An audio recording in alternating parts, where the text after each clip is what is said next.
Hello, everybody, and welcome back to the Modern Maze.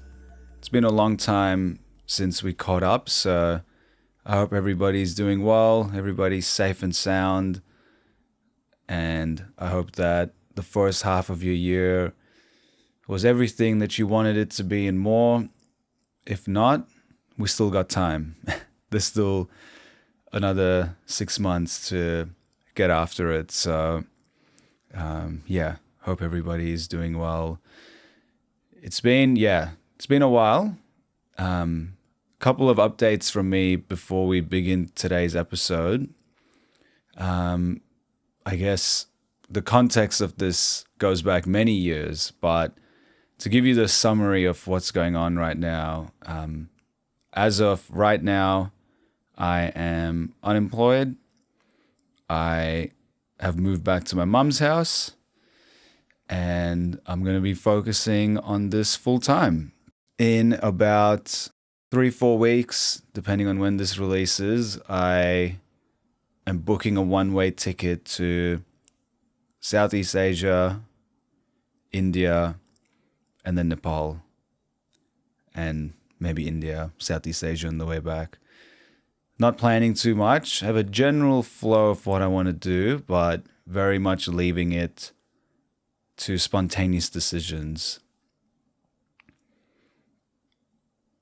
Not to dive too much into my life and the reasons behind this decision, but it really just boiled down to I needed a career break and a break in general, especially since I began this podcast. I really noticed the stress and the effects of the stress on my body and my mind for the first half of this year. And this was planned. I was going to do this a year ago. I came up with this idea of this career break. But I really needed it. And it's been 3 weeks since I quit work. And I'm definitely noticing how much I was just running at an unsustainable pace. So the first reason was to have a career break and to take care of myself. The second reason was just to travel and adventure.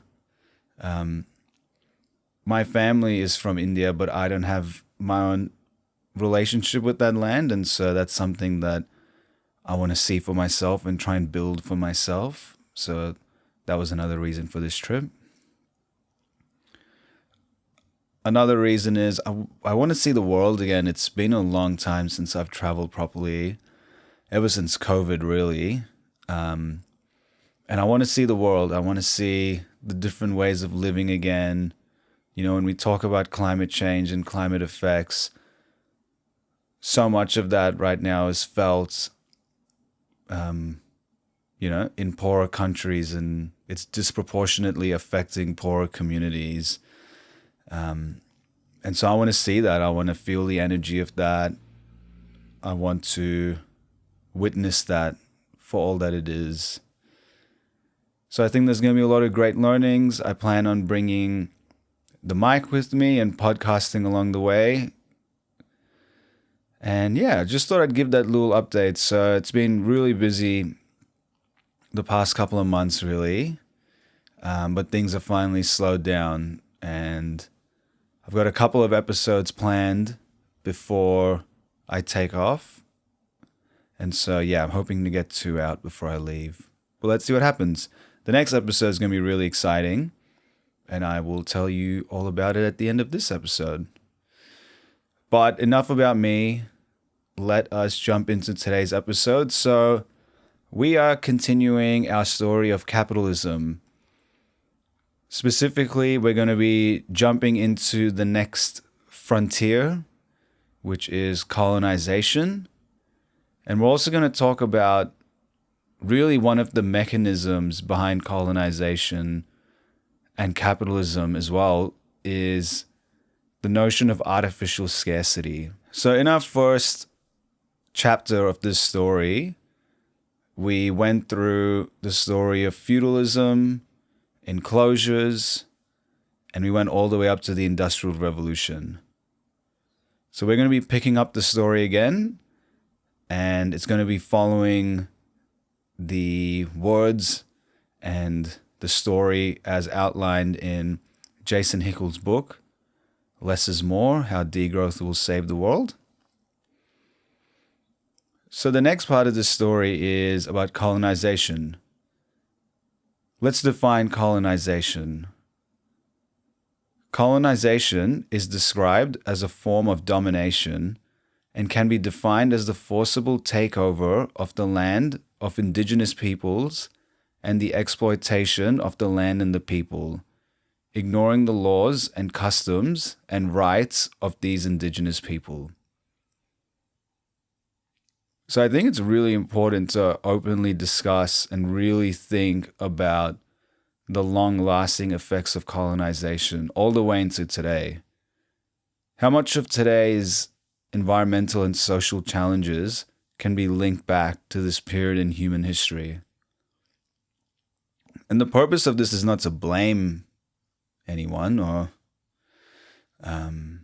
make people feel guilty, but rather, just how much is it relevant still in what we see in the world? Like, have we completely gotten over it, or are the effects still here? So many of the world's former colonies are still considered the developing world, such as Africa. But colonizing countries are often the first world countries, and they hold a majority of the world's wealth and annual income. Saying a country is developed can maybe miss the context about how it was able to reach there, right? Often it was on the backs of others. Colonization still occurs in our modern day. The economic disparity between these former colonial powers and their colonies persist, with many former colonies still developing and facing poverty, while the colonial nations hold the wealth. The inequality is rooted in the historical exploitation during the colonization period, where the resources and wealth were extracted to benefit the colonizers. So today, these countries, for the most part, are free and independent, but they still struggle with economies shaped by their past, lacking infrastructure and stable institutions, because these countries became built up to supply the wealthier countries with cheaper labor and resources, as opposed to them building their own self-sustaining economies. So it's almost like they built themselves to provide stuff for wealthier countries as opposed to building up their own infrastructure. So structurally, that's what's going on. There's still lasting effects very much to this day. How about we go a level deeper? What are sort of the morals and values during colonization that may still be lingering today? And I'm going to link this paper in the show notes as always. Came across a pretty interesting paper that talks about this. It talks about 6 ways that colonial mindsets still affect sustainability outcomes. I'm not going to go through all 6, but one of them is assumptions of comprehensive superiority. So colonization really embedded a belief in European superiority across all aspects of society, from racial hierarchies to the dominance of Western knowledge systems.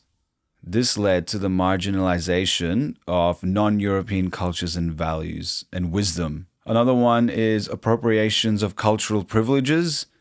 So as we discussed before, the exploitation and control by these colonial powers led to profound socioeconomic disparities on a global scale. So wealth accumulated in the global north at the expense of the global south through mechanisms like economic dependence and exploitation. Another one is the extension of controlling imaginations. So this colonial era impacted how knowledge is viewed, promoting an Eurocentric worldview that marginalized diverse cultures and ways of knowing. So this influenced modern technologies and scientific developments, often prioritizing control over nature and people. So these views really sideline the deep ecological understanding that's present in many indigenous cultures. And these are really crucial for addressing global challenges like climate change. There was an assumption that only textbooks have the right answers, while ignoring the wisdom of those who've lived in harmony with nature for centuries. So looking at colonization is important because if we're looking at a sustainable future, it's important that we learn the mistakes from our past and acknowledge the impact that colonization had on the world and may continue to.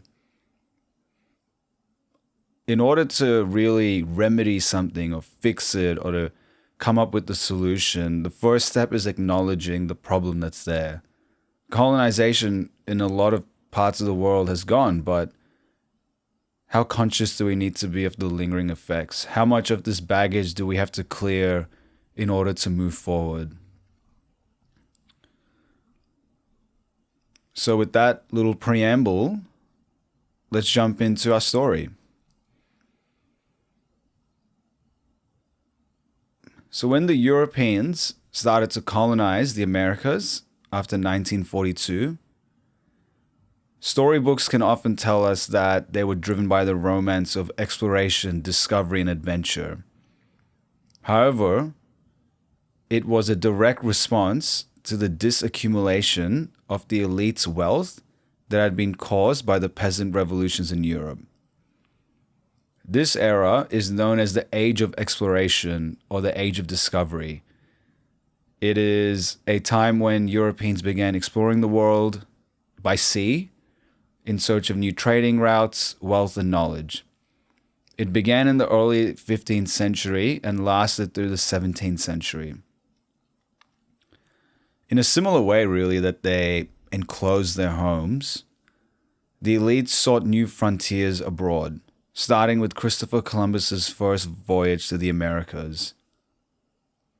He dreamed of finding new trade routes to the Far East, and instead of reaching India, he landed in the Bahamas. And this journey by Columbus really opened the door for the Spanish conquest of the Americas. In 1525, the very year that German nobles massacred 100,000 peasants that were revolting, the Spanish king Carlos I awarded the kingdom's highest honor to Hernan Cortes. He was a conquistador who slayed 100,000 indigenous people when his army marched through Mexico and destroyed the Aztec capital. So that goes to show you some of the values that were being promoted and the mindsets that was being honored and awarded during this time. Let's quickly talk about the economic impact.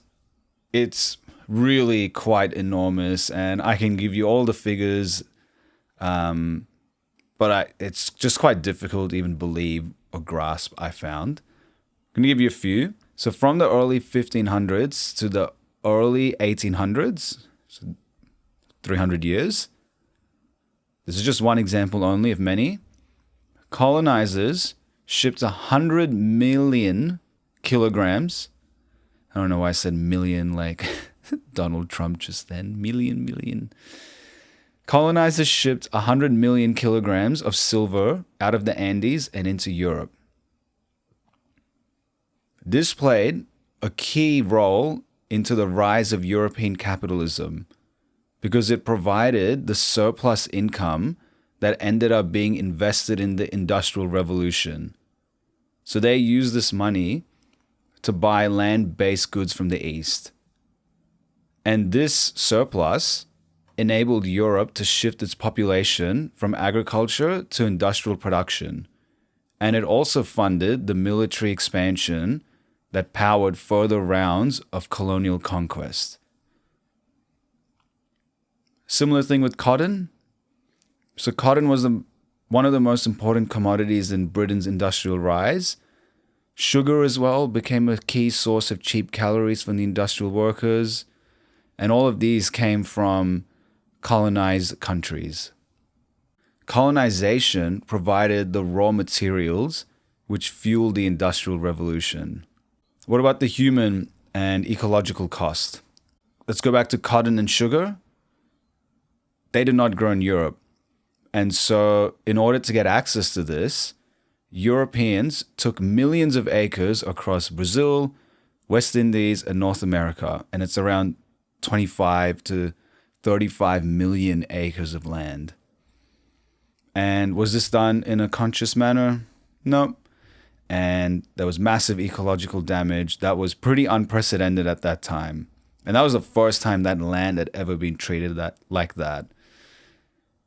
Up to 5 million indigenous Americans were enslaved to power the mines and plantations.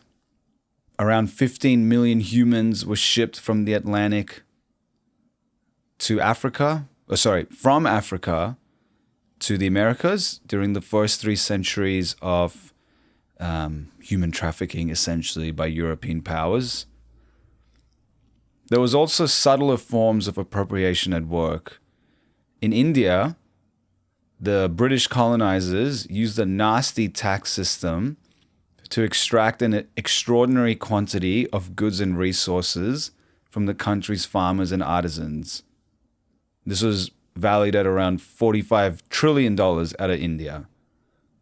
And again, this surplus allowed Britain to buy materials like iron, tar, and timber, which again were essential to the industrialization. The surplus was used to help start settler colonies like Canada and Australia, and to pay for the British welfare system. After the 1870s, they finally began to address the poverty generated by enclosure, but they were using money that was, from other nations taken forcibly. So this happened across Latin America, North America, Africa, Asia. And this is all to say that the rise of capitalism and the Industrial Revolution did not occur naturally. It required commodities produced by enslaved workers on land stolen from native people and processed in factories filled with European peasants who had been forced off their lands through enclosure. It's important to acknowledge this because these are the foundations upon which capitalism is built upon. So under capitalism, growth always requires new ways to extract value, right? We got to keep on getting value. We got to keep on getting profit, keep on producing more. And so it's kind of always been inherently colonial in nature. Now, the final piece of the puzzle is, so Britain and Europe has now created this system of mass production through the industrialization of their country. But who are they going to sell all this stuff to? So if we go back to the last episode, by destroying these enclosures and commons, which were self-sufficient economies, they've managed now to not only create a mass of workers, but a mass of consumers. People who depend on capital for food, clothes, and other essential goods. So the things that were free to the people through commons, they now have to pay for. So they rely upon the system. So let's talk about artificial scarcity. After the enclosures, Europe's peasants who stayed in the rural areas rather than migrating to cities found themselves in a new economic system. This time, they were under the rule of landlords, but they were actually in a worse position than before. In feudalism, they at least had secure land. This time, it was only temporary land. The leases were based on productivity. And so to keep their access to land, they had to come up with ways to continuously increase their production, working longer hours and extracting more from the soil each year. The ones who fell behind in this race would lose their rights and face starvation. They'd be kicked off the land. What this did was it put peasants in direct competition with one another, transforming what was once a collective, cooperating society into one that was organized around competition. Now, this moment is a pretty huge moment in human history because for the first time, people's lives were dictated by the rules of increasing productivity and maximizing output. It no longer became about meeting your needs, being rested, living a balanced life. Instead, it became all about profit and capital. So the same thing was happening in cities.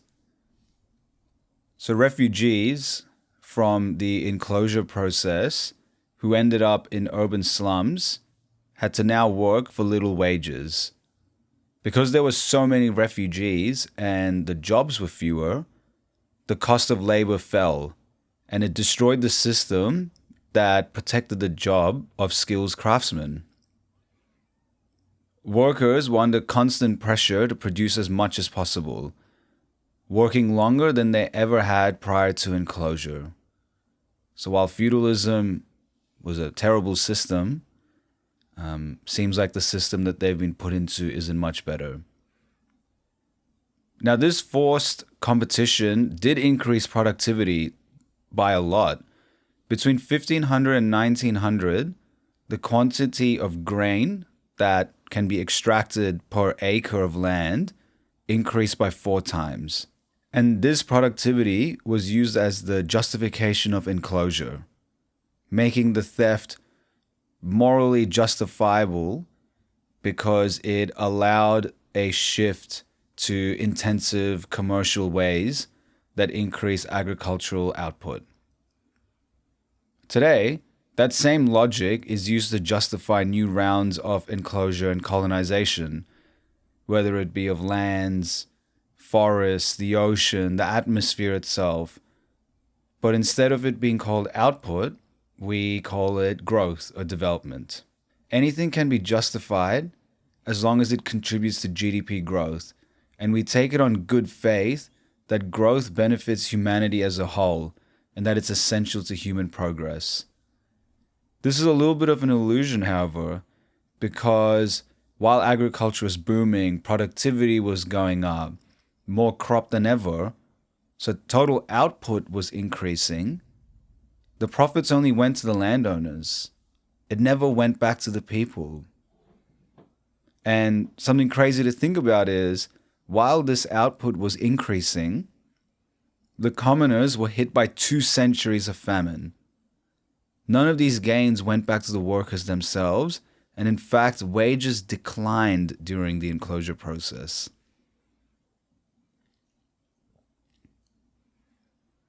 Now, scarcity, and specifically the threat of hunger, served as the engine for capitalist growth.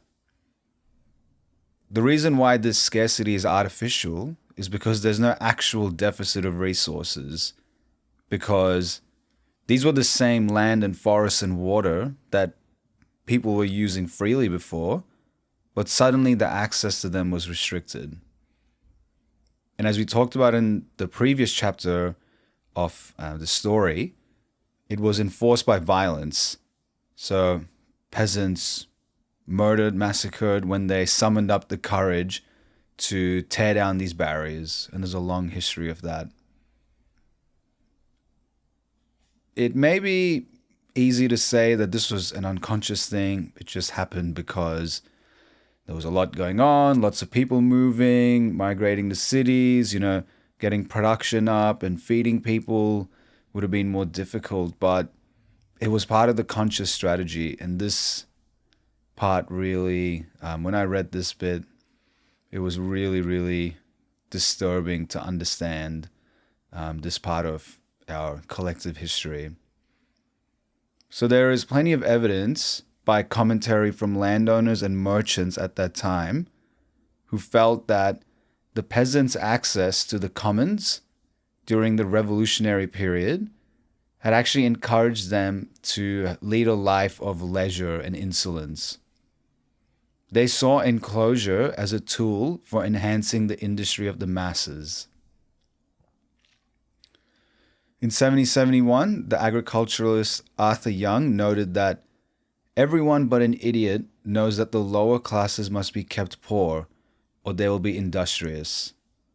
The Reverend Joseph Townsend emphasized in 1786 that hunger will tame the fiercest animals. It will teach decency and civility, obedience, and subjugation to the most brutish, the most obstinate, and the most perverse.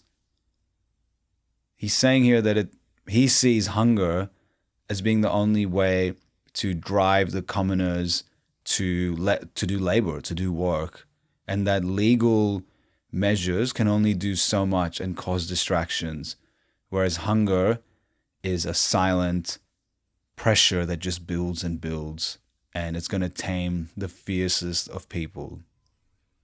It's pretty messed up. It's pretty messed up.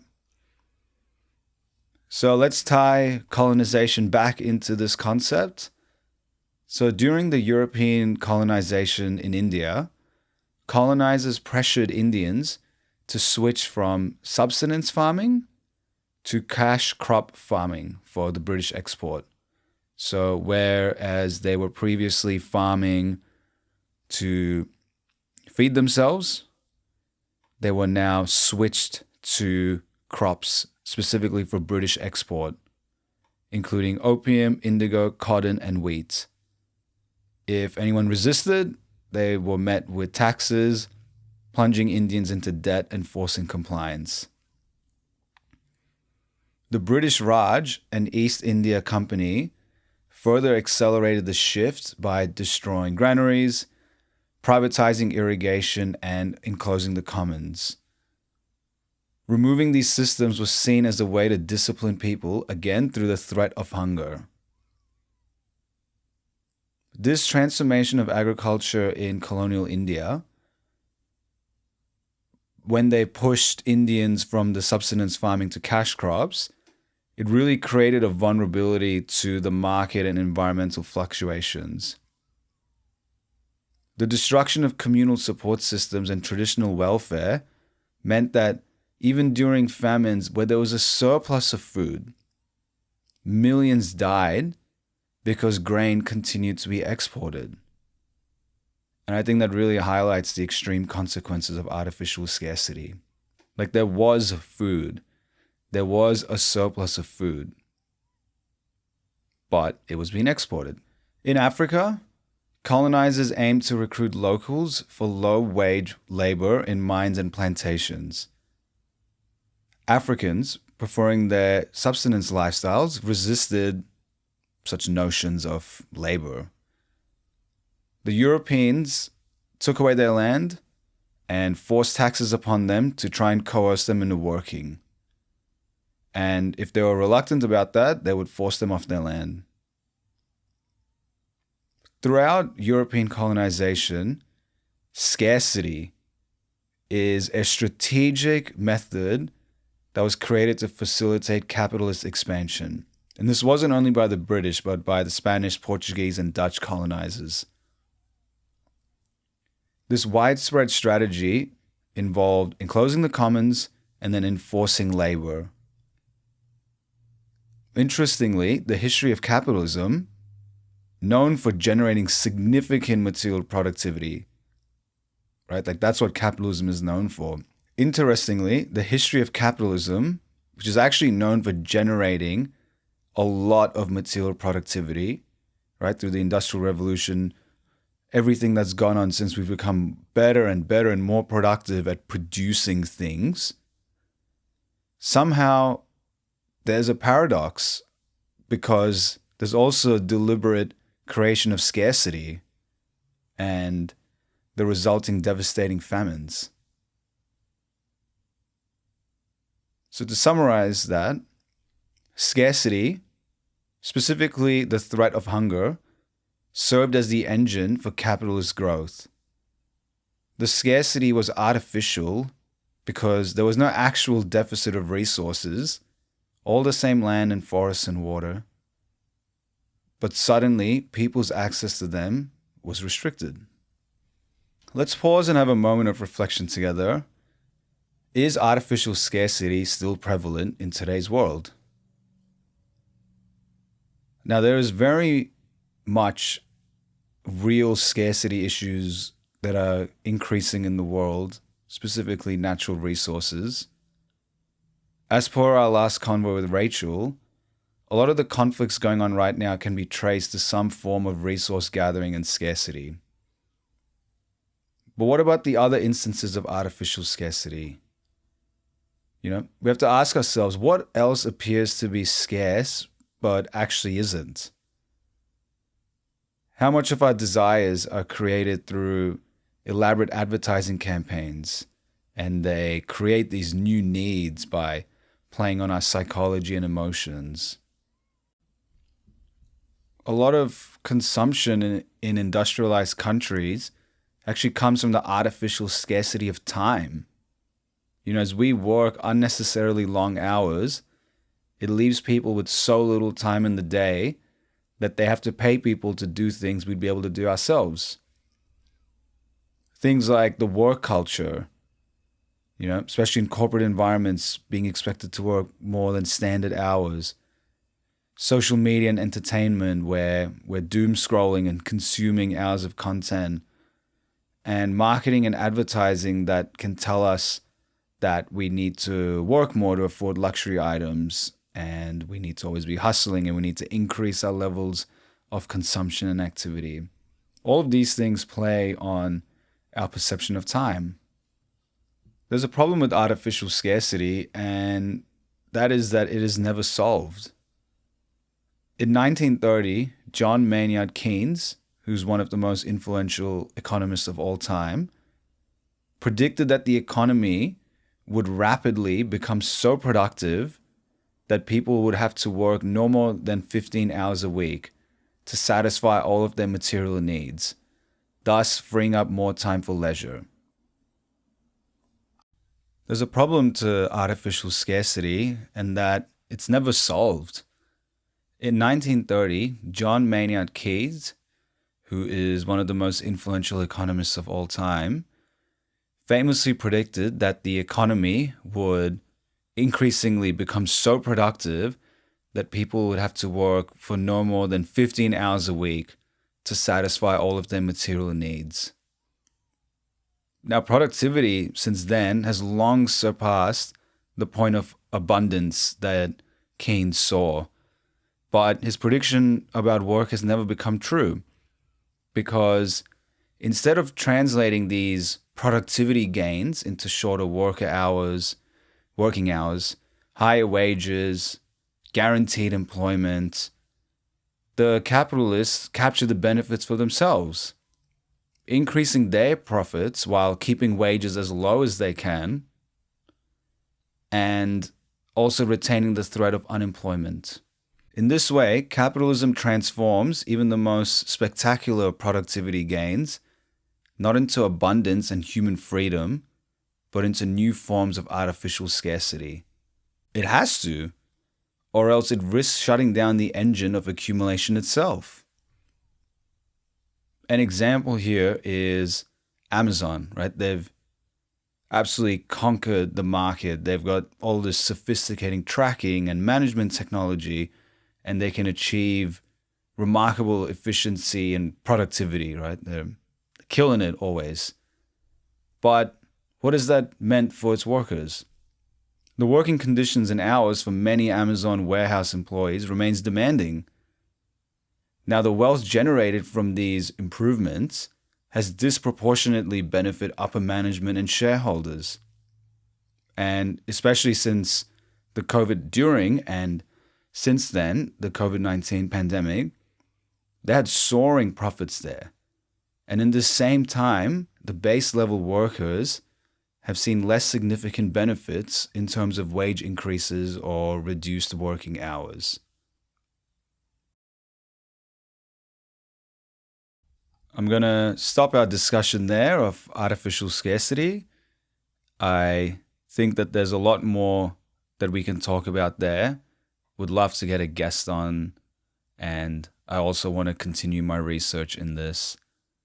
That also concludes our story of the history of capitalism. There's no part 3 plan right now, but I'm sure there will be eventually. I wanted to tell these first few chapters of the story. Again, a lot of the content here has come from the book Less is More by Dr. Jason Hickel. In fact, one of the other articles that I read in preparation of this episode was from him as well, so I highly recommend checking out his work in general if you're interested specifically about degrowth, artificial scarcity, capitalism. It's really fascinating stuff. On our next episode, I'm really excited to announce that I will be speaking to the Director of Research at Regen Melbourne, which is the organization that created the Melbourne Doughnut. We're going to be talking about the Melbourne Doughnut, how it was created, what are the insights about Melbourne, what are the reasons behind some of the things happening. So we're going to really dive into the donut. I'm going to include a reference in this episode. Highly recommend everybody go check it out, have a play with it. It's really an incredible tool. And it's going to be sort of a follow-up episode to our second episode, which was about donut economics. If anybody has any questions that they would like to ask Alison, or any topics you want us to explore about Melbourne or the donut, please send them to me on Instagram at The Modern Maze, just one word, no caps. Our interview is scheduled in a couple of weeks' time, so I will speak to you then. As always, look after yourselves, take care, and looking forward to our next conversation. Namaste.